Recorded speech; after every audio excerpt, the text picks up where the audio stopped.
Temple Priestess community, like Priestess Temple community. And I am so honored to welcome you today and our Creator Spotlight and welcoming you to this beautiful day and this beautiful goddess sister that I'm with, Allison Smith, who's going to be sharing with us on honoring in between space, the liminal space. And I am so excited to connect with her and to find out more about this and to welcome her. And welcome, Allison. Thank you. First of all, thank you so much for inviting me to this space. I feel so honored to be able to share with this beautiful community and hold space with you. It's really incredible. So thank you. Thank you. And I want to tell you about Allison. Allison is a intuitive healer and way shower, raising collective consciousness and aligns you with your highest self and highest purpose. And that is her passion in life. And she is going to talk today and she's going to share her incredible work that I'm so called to, because it's all I hear is, I just left my job here and I see I'm going here. I don't know how to do it. I've been throwing offerings out there and I'm not quite sure. And it's like, how do you navigate it? How do you go from what they've downloaded, you've seen it, and you're not quite, there's a gap. You're in this in-between space. And when you see the spiritual path opening, you never can go back. You shared that, like you can't go back, right? Once you've seen it, you've seen it. And then how do you navigate it? How do you open? How do you walk in and step into that in your highest soul evolution? And, we're all in that. The ascension path isn't always the easiest, is it? So Allison's going to share about that, and she has beautiful steps and beautiful wisdom in her incredible life that she's going to share with us, and a little bit about her. I want to learn a little bit about you, Allison, a little bit more. Tell me more, a little bit about your story and how you've come to being an intuitive healer and path of consciousness. I'd love to hear. Yeah. So today I'm going to focus a lot of my story on what happens in the in-between space, but I'll say a little bit about where I was and where I am now. I spent my whole life just being your standard overachiever. But I'd always felt called to a life of service and making the world a better place. And my career reflected that. But suddenly I'd found myself like working 14-hour days. I completely neglected my health. I was burnt out physically, spiritually, emotionally, and like really dreaded the work that I once loved. And I decided to take a pause. And like I said, this is where I'm going to end up talking a lot about. But where I came out was a really unexpected path when I really dropped expectations. And now I'm stepping into my power as sort of priestess and space holder and way shower. And oftentimes we hear people's story and we think it's like they have this new life. But that in between space is real. And one of the reasons why I wanted to talk about it is because over the past few months, I've heard Jennifer share parts of her story where she says, you went from being really successful businesswoman, running a clothing business, spiritual calling. And then as you say 5 years of nothing. And that phrase, 5 years of nothing, was like, whoa, because for me, it was like, oh, thank God I'm not the only one. But also, and I'm speaking for myself here, but I suspect it might be true for you as well. It's like 5 years of nothing and 5 years of everything. Like so much is happening during that time, like on a spiritual level, emotional level. It just looks different from what we expect our lives to be looking like during that time. And that really is the transition space, the in-between space. And I can keep going unless you wanted to come back to a point. Yeah, I think it's so incredible how I went from like Mach 10 to Mach 0.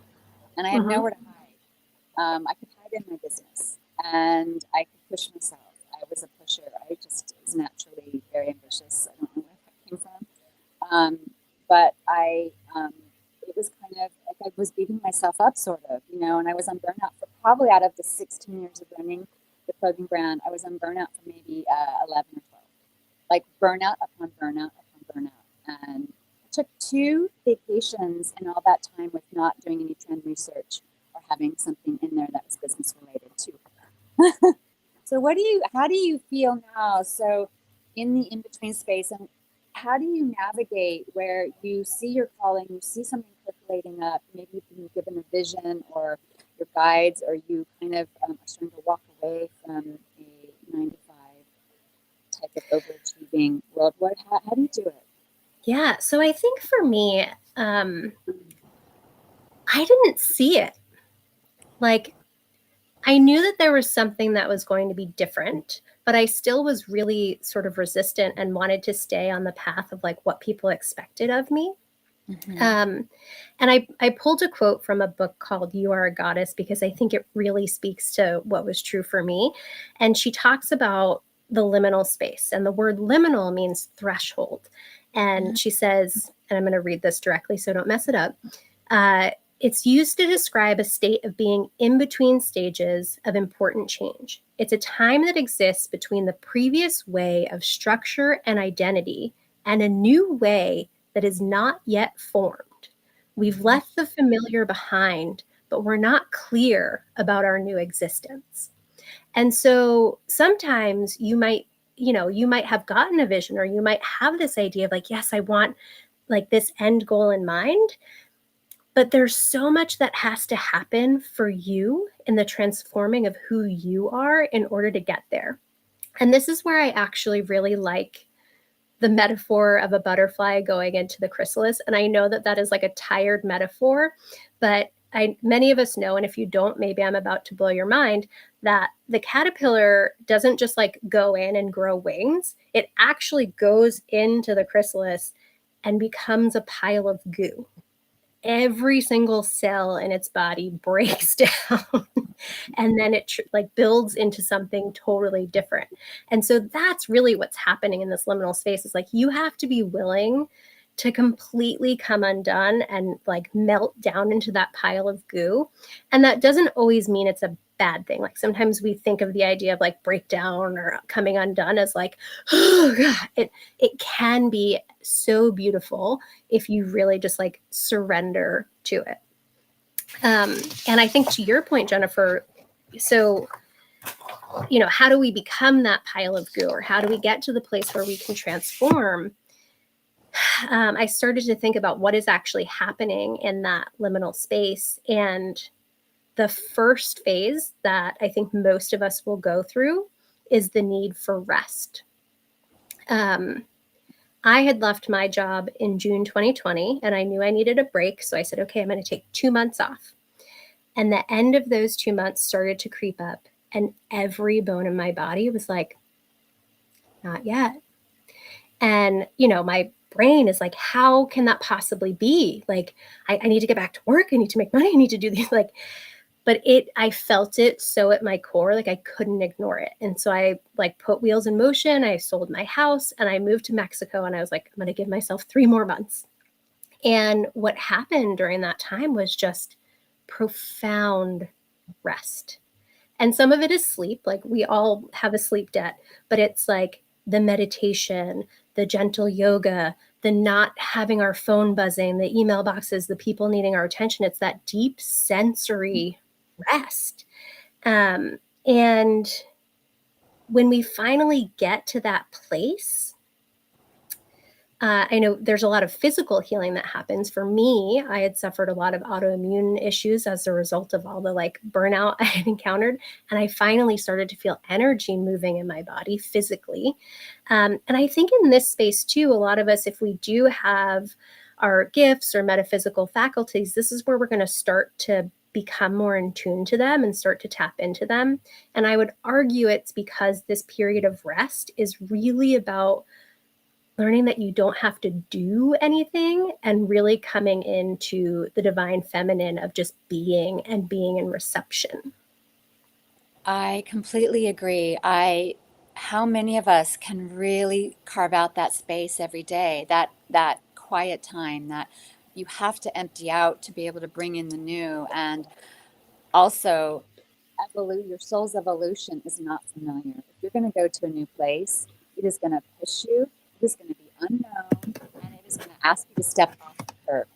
You cannot stay on the curb and go and do it. You can't sit in your nice sofa couch and make your popcorn and just evolve. No.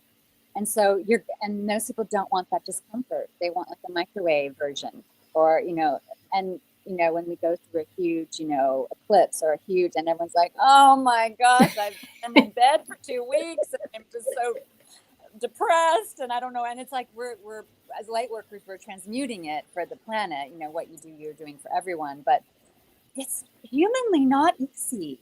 And so, but this is how we can shed all of that. And that quiet space, I think, is step one. Don't you feel? Yeah.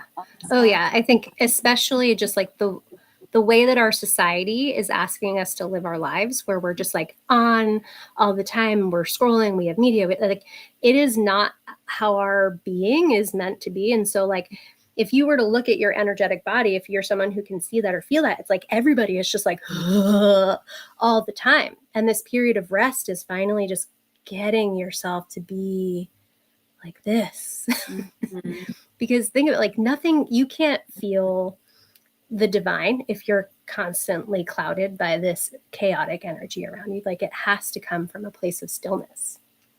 I agree. Yeah. And I think that leads into what I'll say is the next thing that happens. And I don't think I said this. I'm talking about this in a linear fashion, just so that our brains can grasp it. It is not linear. It's happening like this. Yeah. But the next thing that happens is deep healing. So for me, again, when I had set off to Mexico on my 3 months of rest, I was like, literally, my aim was to figure out my next job. And, I'm sitting there in meditation for 2 hours a day, and I'm not having any epiphanies on my purpose in life. What I'm getting hit with is like childhood trauma, sexual trauma, grief. And it was like, and I was in like a really safe space, thankfully, but like I knew what was coming up was really serious. And I wasn't in crisis, but I called my therapist and I was like, I haven't thought about this stuff in years. Like I've been very happy just keeping it stuff down. And she was like, and this is just like trauma theory 101, when your body finally feels safe and has space, it's going to start to let up the things that it feels it can finally give space to, right? So those deep traumas, those emotions that you've stored down, it's like, hey, we feel that we can let this up and it's not going to completely break you down or derail your life. And so what was interesting, like, again, like this was like real big trauma with a capital T and all of that stuff that I was processing. But because I was coming to it from that place of already being at rest and ease, it was a lot of work to process, but it also, I was able to move through it and get to a place of feeling whole and healed much more quickly. And so it was just sort of like rapid healing. And I, again, would like come back and argue that this is the divine feminine at work. It's like you're being in reception, and it is like, now receive the divine feminine healing. So my question I was going to ask, how did you feel you sped it up? Because, there is an easier path. Yes. Staying busy and keeping it suppressed, it comes out through, I had cysts on my ovary because I pushed it all down. I didn't learn how to honor my divine feminine. So how do you, with grace and ease, speed this up in this time that we're in, have an easier ascension path? What do you feel?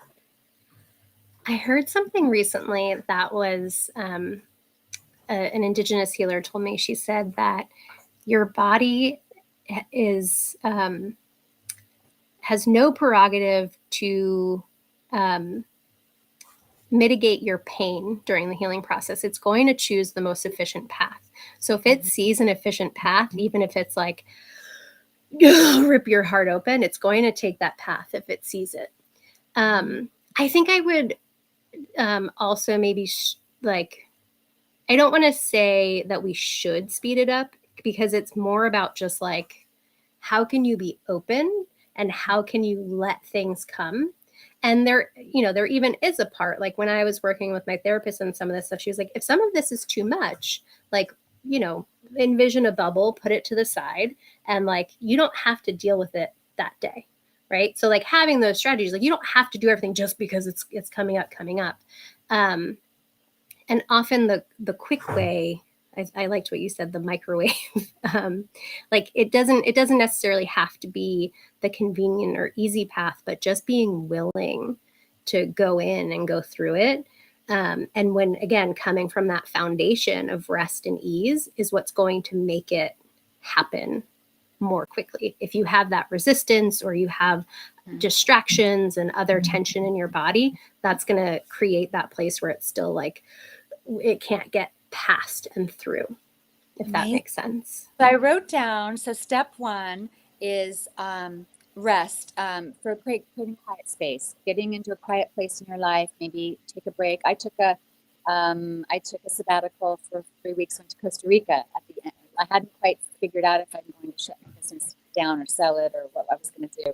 And then second is finding that rest and that safe space so that the suppressed old emotions that we've been pushing down can start to percolate up. So in that, do you have a practice, a breath practice or yoga or something that you like to do that helps bring that up or helps to I love this question.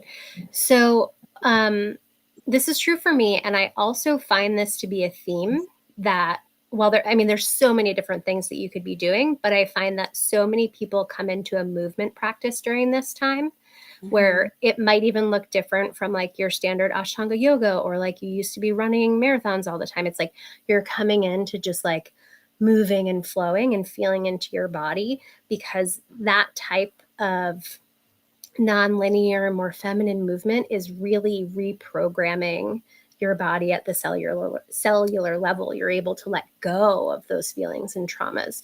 There's so many other healing modalities. Like, you know, for me, I had, you know, in the period of time, I did like sweat lodges and yoni massage and breath work and like anything I could get my hands on that wasn't going to be too overwhelming, I did. But the like movement practice every day was the like every day I'm doing yoga or I'm dancing, and I journal. I think I've been journaling since I was 13, but in the last 3 years, I've filled like one journal every 3 months. So just writing and writing and writing and getting it all out. Yeah, don't you feel when you get it out, either it's dance or it's swimming or it's running or it's journaling, it's not in this loop in your brain of once you get it out and you're putting it on paper, you know, you're writing, or it's like gridded and it's at least out, or you speak to someone, talk to your family or a spiritual friend who supports you, you know, and having soul tribe, you know, that's important. Yeah. So you do movement practice or journaling, which I'm a big fan of. You know, they come through sometimes when you write. You know, sometimes my writing. You're like that came out of my brain. Sloppy, yeah, it gets kind of sloppy. You know, and the things come through. So to open that is dancing, journaling, doing something that movement. So you're in the movement. Explain in like for your clients and how you help lead people. What is something that would help to create, like, from something someone's having an issue with, that movement? Yeah. So the way that I do incorporate embodied movement into my offerings, because I do think it is essential. And I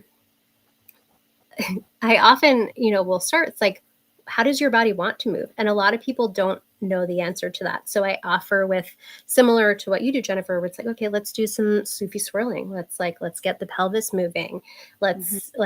And then if we're going on our hands and knees, so I'll offer those like basic moving the hips.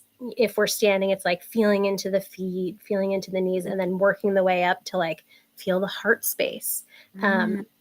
But I think the beauty really comes when people can get out of their head and really just be like, I'm just going to move however my body wants.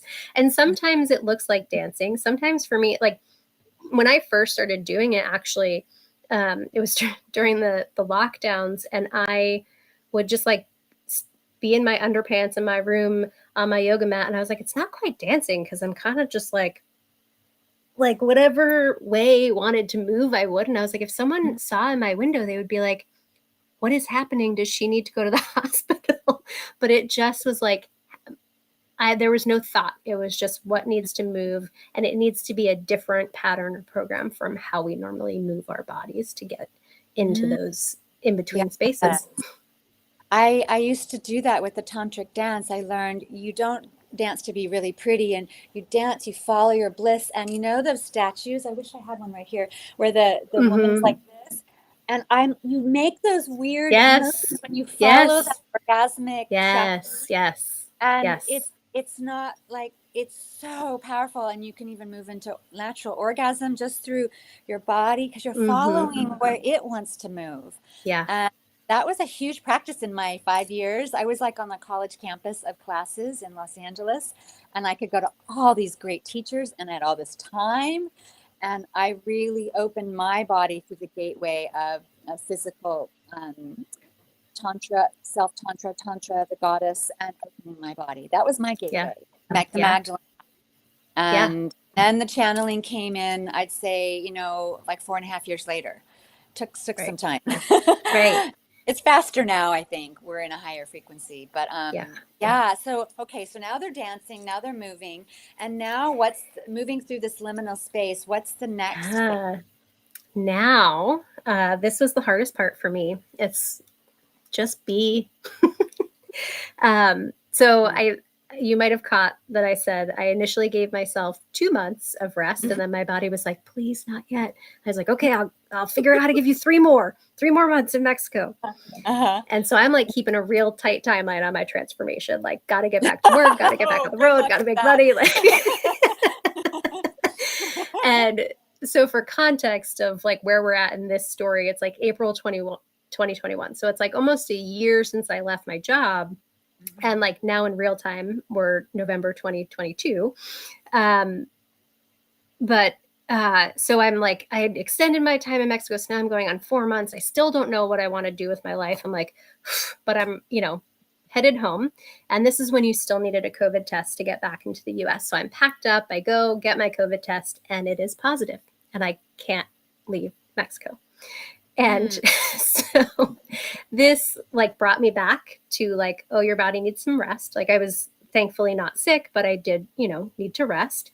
But really what it was like the universe being like, girl, I don't know why you think we're doing this on your timeline. Like, it's divine time, babe. I was going to say, like, yeah. And so so one of the things that happened then while I was like in quarantine in this tent in the desert of Mexico, I was working with someone who I was supposed to see in Sedona. And remember, at this point, it's like almost 5 months in Mexico, almost a year since I left my job. I still don't know what I want to do. And I'm like, I know she has all these spirit guides chit-chatting to her. So I just was like, can you please just tell me what my purpose is in life? Like, please just tell me and I'll go do it. Like, please. And she said, your purpose in life right now is to keep doing what you're doing, keep doing this healing work. And like, it felt like a gut punch of like, wait, you're telling me this time is going to be even longer. And I didn't say that out loud, but then she just added, she was like, your very success in life depends on it. And like, when she said that, like, your success in life, I was like, oh, like, yeah, this is real. But I still was like, but what is that? Like, I've done all these things. Like, I'm about to go home to like regular life. Like, what am I supposed to do? And she said, just fill your days with things that make you happy. And that felt like a really hard concept, because it was like, I'm supposed to be working, I'm supposed to be making this thing happen, right? But when I finally did that, really gave myself permission to do that, the things that made me happy were really simple. It was like, move my body, get outside, eat healthy food, spend time with people who I love. Like, it didn't have to be like crazy adventure every day. It was very simple.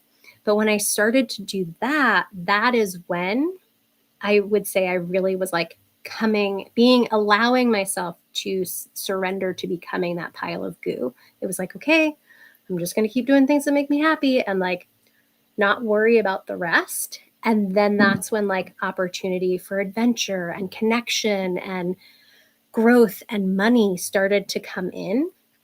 Um, and like I could talk about this part of the journey for like a whole other hour and a half, but it's like that's when it really started. And then I'll say like there's like a sub bucket here of what happens next. And this is again like weaving in and out, but it's like it's exploration and curiosity for curiosity's sake, right? Like you've experienced so much during this time. You've maybe like gotten a feel of some of your gifts or faculties, and it's like you can explore them and take a class here, and you can like learn the tarot or take a mediumship class just because you want to, and not because it has to become your career. Like we're so obsessed with monetizing things sometimes, and it's not that we can't have careers out of this work, but just be curious and like what is it that is coming up for me. And I think again, like this is the theme, it's like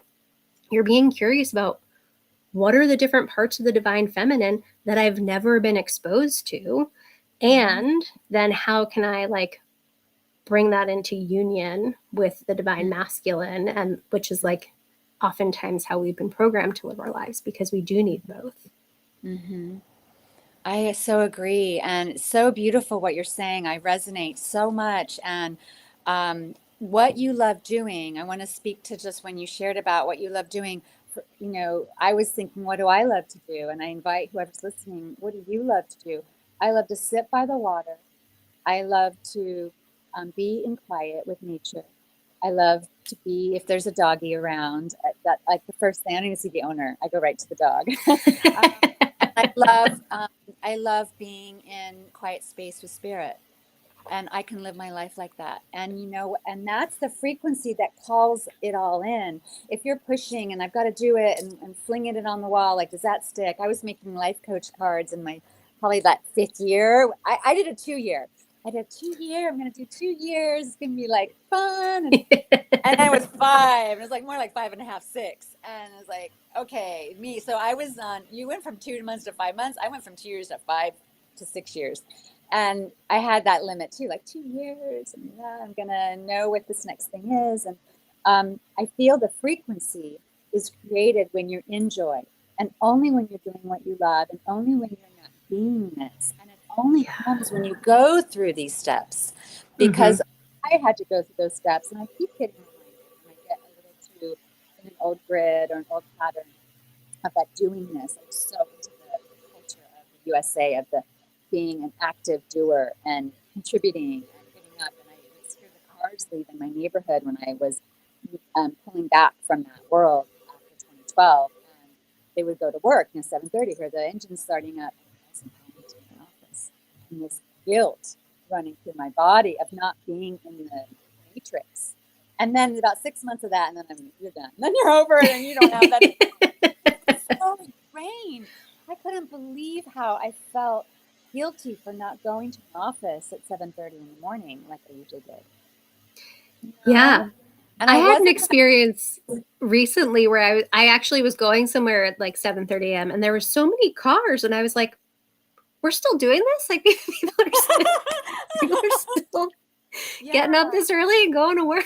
Isn't that amazing? So beloved, so I feel we have walked through this liminal space with you today, and the quietness, doing what you love, dancing, journaling, opening that frequency so you can cultivate that, and then you can drop into that frequency and radiate that frequency, whether you're going to do it as a business or whether you're going to walk into a room and change the lives of the beloveds because you've done this deep soul work and you radiate that. Yeah, that's the Aquarian age. That's the golden age, is being the frequency. Don't you feel? Yes. Oh, and I'm so glad you said that, because that brings up a really good point, that the whole world is in a liminal space right now. Like we're still between Piscean and Aquarian. And so like if this is happening to you at the micro level, know that it is like happening at the macro level with the whole planet. As it is within is so without. Absolutely. And so as we wrap up, beloved, what's your last words or your last parting phrase or idea for our beloveds on honoring the space in between, the liminal space? I think it's that. So I still think I'm in this space. And I think we continue to transform our whole lives. Like it never stops. When we start on this path, though, it's like rapid. And it starts to level off so that you can be in a space where you can sort of spread your wings and then come back inward when you need. But really, the guidance is to just surrender to it.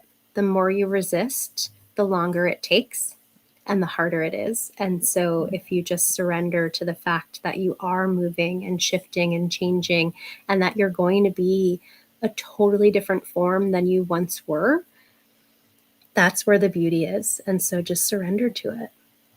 So beautiful, taking you from where you are now to where you want to be, and these beautiful steps. And even re-listen to this. This would be such a great.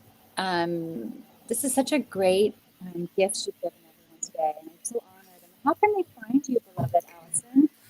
So yes, my business is called the Center for Peace and Connection. I have pages on Facebook and Instagram. My website is peace-connection.org, and I'll put it in the comments of this live. And then the other amazing thing that came to me, I know we are, Jennifer's asking people to give free offers to the community, and mine's big. I was really guided in no uncertain terms that there are like 10 to 15 women who need an hour of deep spiritual coaching and meditation for free. And so, in order to make sure that those women get it, it is available to free for everyone who has the link.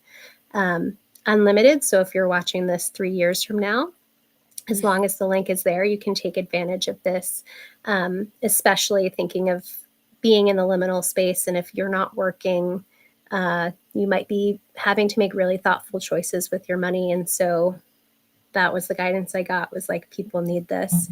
And that said, everything on my website does have a sliding scale. And so if you do have the means or just feel called to make an energy exchange, there is a pay what you want option. And so you can put in any amount.